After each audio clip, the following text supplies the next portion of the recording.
In this InDesign tutorial, we're going to take a look at how to change the user interface color. So you can change your user interface theme. I tend to stay on like a medium dark theme, but we need to go to the settings in InDesign or preferences, and then I'll just start on general. If you're on Windows, that's probably going to be in your edit drop down, and then you'll find preferences in there.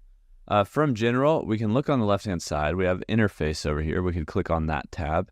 And the first one here is appearance. So you have color themes, like a dark mode or a very light mode if you want to go back in time, or we just have this medium dark mode, which is the one that I like to stay on.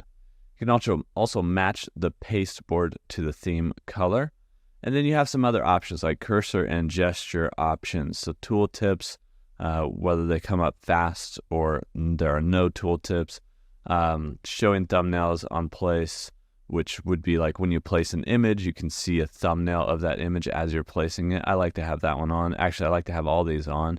Multi-touch, transformation values, highlighting objects under the selection tool.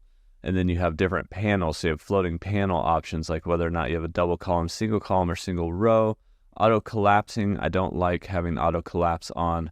Auto show hidden panels, open documents as tabs, that's a big one.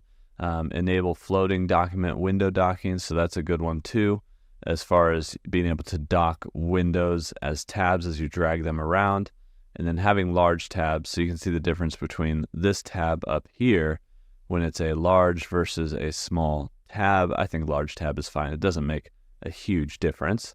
And then you have some options down here with better performance versus higher quality.